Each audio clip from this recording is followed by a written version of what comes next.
Next up, taking a peek at the steering wheel as well as the cluster screen inside of the Nissan Altima. First thing I'm going to point out is that the steering wheel in the Altima is going to be heated as an option in some trims. If you have a heated steering wheel, it's just down the center stack. So there's a button right in between the heated seat buttons, and that's going to be for your heated steering wheel. And it's heated pretty much all the way around. The steering wheel in the Altima is going to be manual telescoping. So by your left knee, there's a release and telescoping, so you can go in, out, up and down, find that perfect position. Once you do, click it, lock it back into place.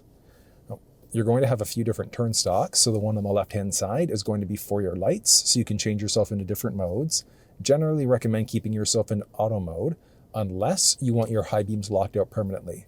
Because in auto mode, you can't turn your high beams on permanently. So what happens is in the auto mode, if the vehicle recognizes the lamps are needed, it turns them on, and then it can dim them as well if it recognizes that there's somebody oncoming. Versus in the other mode, so light on, you can push away in order to get those high beams going instead. But you always do have the option to flash out as necessary if you wanted to. Stick along the right side is going to be for your wipers. So you've got your different wiper speeds. When you're in the intermittent mode, you can then move up or down in order to have this thing go faster or slower as necessary. The vehicle has paddle shifters. So you've got your Midas on the left side, plus on the right-hand side. Useful if you wanted to gain a little bit more power, and then you can also change gears out as necessary. But if you want to walk through on how paddle shifters actually work, you'll find a walkthrough down in the description of this video. Along this side, you've got a button to either answer or hang up on a phone call. You can push this button in order to be able to do things. So you can do things like change songs, radio stations. You can navigate using your voice. If you were hooked up over Android Auto or Apple CarPlay, you could do a longer press and hold there to activate either your Google or your Siri assistant. And then you've also got this button, which is going to toggle on your adaptive cruise control system. So the system's turned on, and then once you start driving, you can then set the speed and then either increase or decrease 1 kilometer or 1 mile per hour at a time. You could press the cancel button there in order to temporarily pause it. You can hit the brake to pause it as well. And then as you start moving, you can push up in order to resume. From there, you've also got this button. So it's a distance indicator. It's how close or far are you away from the vehicle that's in front of you. I want you to think of it almost like a 1 Mississippi, 2 Mississippi type of a rule. So you're 1 second away, 3, 2, etc. And then you've got a series of buttons here. So this one is your volume rocker. So you can increase, decrease volume. There's no button for muting audio, so you just have to keep on pushing down. And then inside of the audio system, so as you jump through, you could push these buttons if you wanted to seek between all of your available stations. So whether it's AM, FM, Sirius XM, etc. If you were hooked up over USB, that's also an option. But once you're on, let's say FM, you could then do a slight press and hold if you wanted to seek. So it kind of works like a seek button there.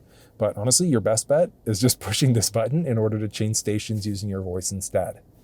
And then you've got your little trackpad there with a basic back button in order to navigate through the cluster screen. So let's go through. I'll show you a few things that you need to know.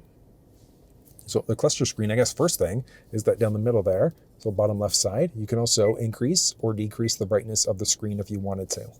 There's also a little trip button there. So you could adjust your different trip settings there. So the A versus B versus your total counter. And then if you wanted to zero it out, you just do a press and hold in order to zero out that individual counter. You've got your tachometer off to the left-hand side, what your current engine temperature is, what your current fuel level is. So you've got your fuel level this way. It also shows up along the bottom right side. Bottom left-hand side is going to be your trip information, or your total trip counter, or your total, I should say, odometer reading on the very bottom. Whether you're in park, reverse, neutral, drive, whatever the case may be, does show up there.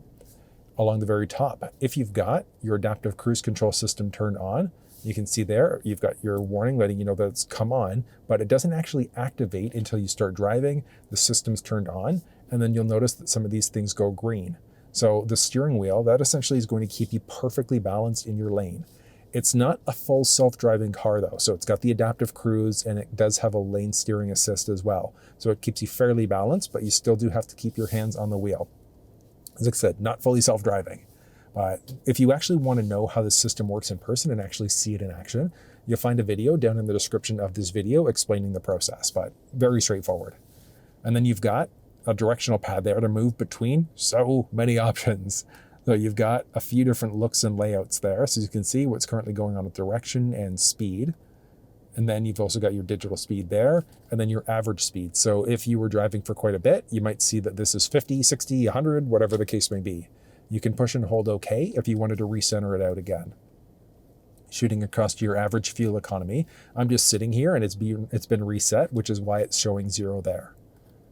Out to the side again, you've also got current speed, road speed. So if there's a there's speed sign recognition, it's going to show you along the top of the screen and along this part of the screen on top of that. And then trip counters available. If you wanted to reset your trip counter, you just push and hold OK in order to be able to reset it. Your tire pressure is not going to show up until you start driving. Moving across, you've got all of your available stations and sources. So you've got AM, FM, Sirius XM, USB sticks with MP3s also is available as an option there as well. So you can change between all of your different sources if you want to.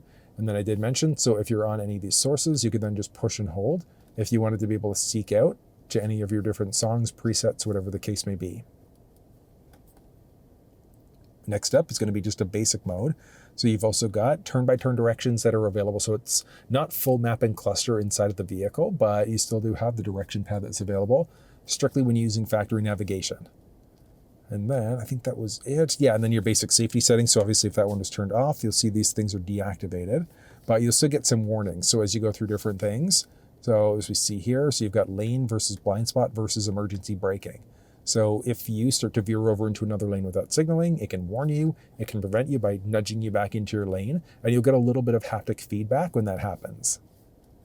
Then there's also a series of different settings. So whether or not you want the vehicle traction control system turned on, driver assistance settings, steering assist. So do you want the vehicle to automatically keep you in your lane? So again, you have to keep your hands on the wheel, but it's kind of neat at the same time that it's also going to help you kind of around bend. So if you're rubbernecking because there's an accident next to you, at least you know that you're going to keep yourself fairly balanced in your lane.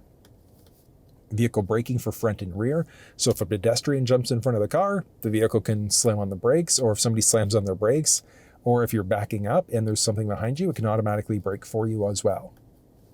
Different options for lanes, which we've already seen those different warnings.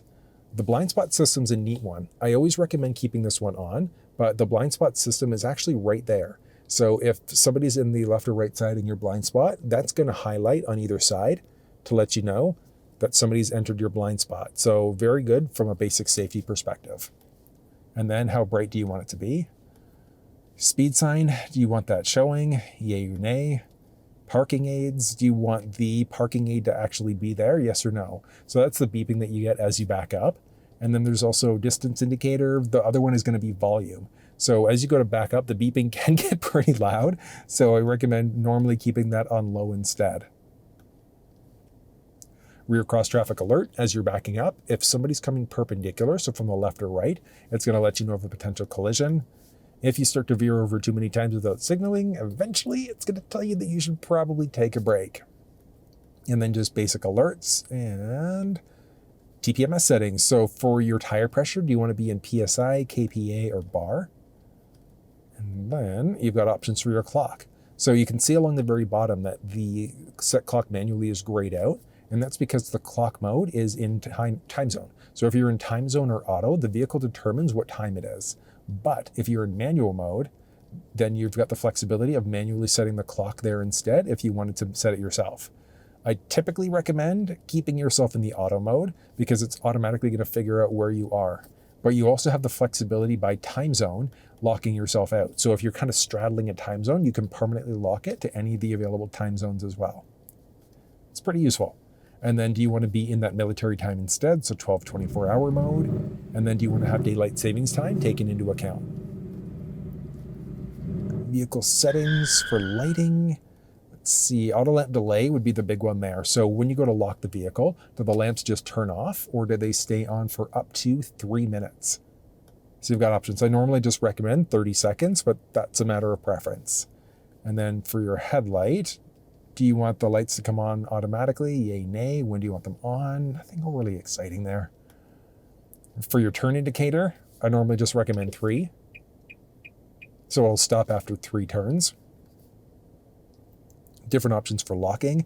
So the other one here would be, there we go, the auto door unlock. Do you want the vehicle doors to automatically unlock when you shift to park, when you turn the ignition off, or do you never want the doors to automatically unlock? So if you're kind of just worried about your general safety, I'd normally just recommend keeping it to off instead, but that's a matter of preference. When you go to lock the vehicle, do the horns sound, yay or nay?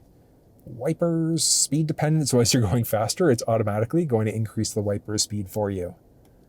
Rear door alert, nothing exciting there. And if you're doing maintenance yourself, you've got the flexibility of resetting all of your filters, and then you can also schedule in tire filters and tire changes, filters, and things like that. You can customize the display a teeny little bit, not a lot, but it's what basic information do you want showing? How do you want it showing up? Personally recommend having the navigation on in the cluster is always a good thing. And that's just turn-by-turn directions if you have factory nav. If you didn't have nav, that just wouldn't show up. Do you want notifications on there? Welcome effects when you go to start the vehicle up? Do you want those effects showing up? Nothing exciting there. Units and language. For your mileage, do you want to be in liters per 100, miles per gallon? Tire pressure, PSI, kPa bar. How do you want your temperature to be measured? So you've got your current outside temperature along the top, and then the clock along the top left-hand side. And then for different languages, you can choose between English, English, French, Spanish, or UK English. Interesting little change there. And key link settings. So you can have limitations or things set up for your specific key fob. So if multiple people are driving the vehicle, you can have this turned on. So all of the settings will be remembered for your fob. So let's say husband, wife, or partners, whatever the case may be, you're driving, it'll automatically change the settings out based off of the recognition of your key fob. And then you can do a factory reset in order to bring everything back to the factory default screen there instead. So I know that's quite a lot of info, but there's a lot to know about the screen, but that's everything that you need to know about the steering wheel as well as the cluster screen inside of the Nissan Altima.